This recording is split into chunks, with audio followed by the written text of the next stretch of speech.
Halo guys, nama aku Nadine. Di sini kita masuk ke siklus nitrogen. Tapi sebelum kita masuk ke penjelasan proses siklus nitrogen tersebut, kita harus tahu dulu apa itu nitrogen dan juga peranan nitrogen bagi kehidupan kita. Oke, kita masuk ke slide yang ini dulu.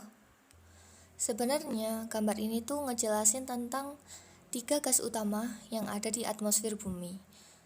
Terdiri dari nitrogen, oksigen, dan argon. Lalu nitrogen sendiri merupakan unsur terbesar di atmosfer, yaitu sekitar 78% jumlahnya. Bahkan oksigen aja kalah sama nitrogen. Terus kira-kira dengan jumlah nitrogen yang sebanyak itu, sebenarnya apa sih manfaatnya? Karena yang kita tahu, kita bisa hidup karena bisa bernafas atau karena adanya oksigen. Kalau nggak ada oksigen kan kita pasti nggak bisa bernafas terus mati gitu kan. Tapi padahal di sini nitrogen jumlahnya itu lebih banyak daripada oksigen. Itu artinya manfaat dari nitrogen ini lebih banyak dan lebih besar daripada oksigen. Maka dari itu inilah pentingnya ngebahas peranan nitrogen bagi kehidupan. Tapi sebelum membahas tentang peranan nitrogen, kita harus tahu dulu apa itu nitrogen dan gimana sifatnya. Nitrogen di atmosfer yang berbentuk gas N2 memiliki ikatan yang sangat kuat tapi bersifat non-reaktif. Gimana tuh maksudnya? Non-reaktif di sini berarti gas ini akan sulit banget ditangkap oleh tumbuhan dan hewan. Terbukti dengan kita nggak bisa hirup gas nitrogen yang ada di udara. Karena gas ini sulit banget untuk bisa diserap oleh tumbuhan atau hewan, maka solusinya adalah fiksasi. Jadi gampangannya adalah mengubah suatu unsur menjadi bentuk atau unsur yang bisa digunakan atau bermanfaat. Jadi agar nitrogen ini bisa digunakan, akhirnya dibentuk atau dikonversi menjadi senyawa lain gitu. Dan proses lebih jelasnya nanti akan dijelaskan di siklus nitrogen. Sekarang kita ngebahas peranan nitrogen dulu ya. Oke, kita akan bahas peranan nitrogen bagi kehidupan mulai dari tanaman dulu ya. Jadi menurut kamu, tanaman itu butuh nitrogen gak sih? Butuh dong pasti. Karena kalau tanaman kekurangan nitrogen, maka tanaman tersebut akan menguning. Lalu pertumbuhannya akan terhambat dan hasilnya yaitu bunga atau buah akan tumbuh dengan ukuran kecil. Selain manfaat nitrogen bagi tanaman, nitrogen juga dibutuhkan dalam pembentukan DNA dan RNA. Nah, DNA ini merupakan pembawa informasi genetik yang akan menentukan seperti apa tubuh makhluk hidup yang akan dibentuk. Terus, hubungannya DNA sama nitrogen itu apa? Jadi gini, ketika makhluk hidup nggak bisa mendapatkan pasokan nitrogen yang cukup, maka mereka nggak bisa menghasilkan asam amino. Nah, asam amino inilah yang nantinya akan membentuk protein, dan protein itulah yang menentukan seperti apa tubuh dari makhluk hidup. Dan kalau makhluk hidup kekurangan nitrogen, maka asam amino juga akan berkurang, sehingga bisa mempengaruhi pembuatan protein khusus yang dibutuhkan sel untuk tumbuh.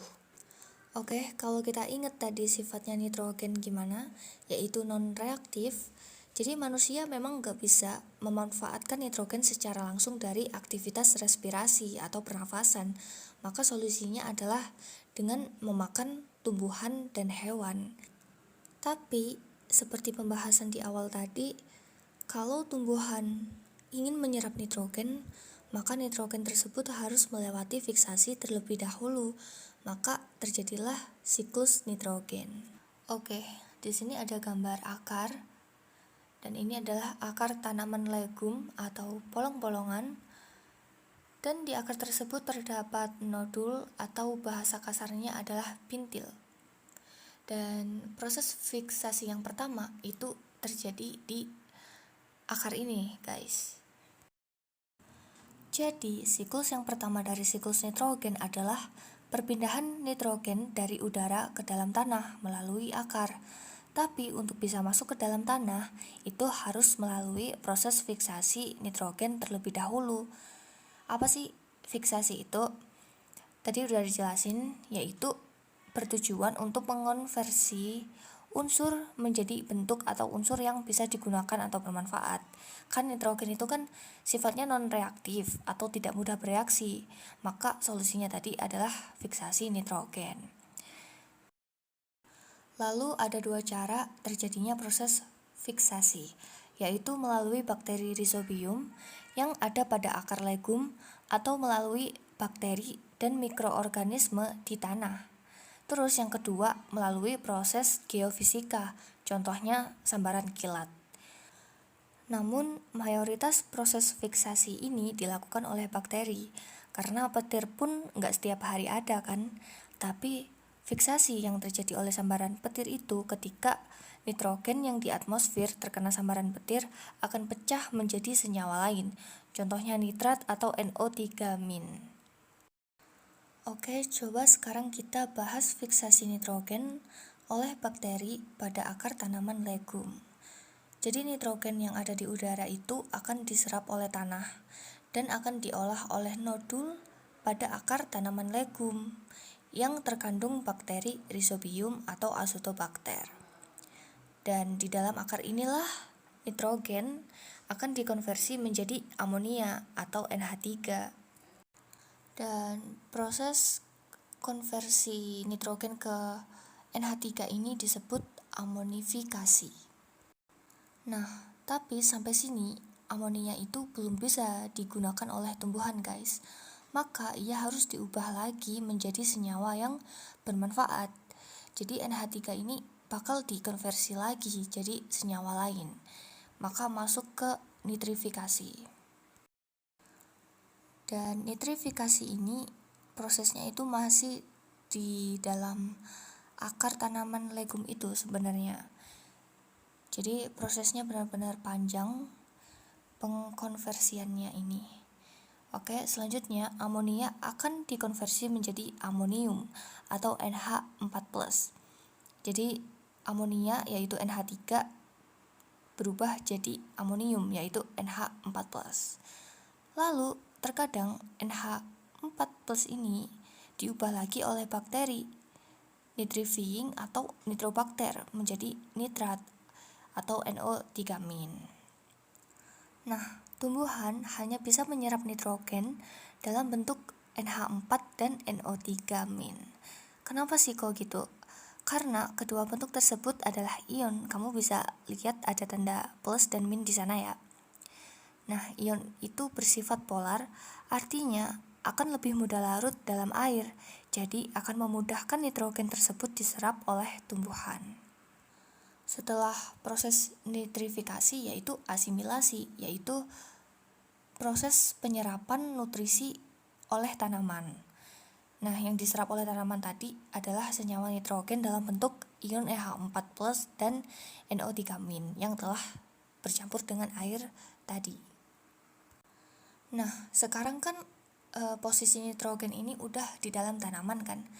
Nah, jadi ketika hewan dan manusia makan tanaman tersebut, maka nutrisi yang ada di tanaman akan berpindah ke organisme yang memakannya, termasuk nitrogen tadi yang udah diserap. Maka ketika hewan dan manusia ataupun tumbuhan itu juga sudah mati, maka akan mengalami proses dekomposisi atau penguraian di dalam tanah. Proses tersebut dilakukan oleh dekomposer, yaitu bakteri denitrifying dan fungi, dan akan melepaskan amonia atau NH4+ di dalam tanah. Lalu dalam proses denitrifikasi, amonia tersebut akan dikonversi lagi oleh bakteri nitrifying menjadi NO3-. Terus sebagian dari NO3- akan digunakan lagi oleh tanaman. Jadi kembali lagi ke proses ke asimilasi penyerapan nutrisi. Tapi sebagian lagi akan diubah oleh bakteri denitrifying menjadi nitrogen di atmosfer kembali. sehingga gas nitrogen akan kembali ke atmosfer atau udara lagi. Oleh karena itu, kandungan nitrogen di udara cenderung konstan.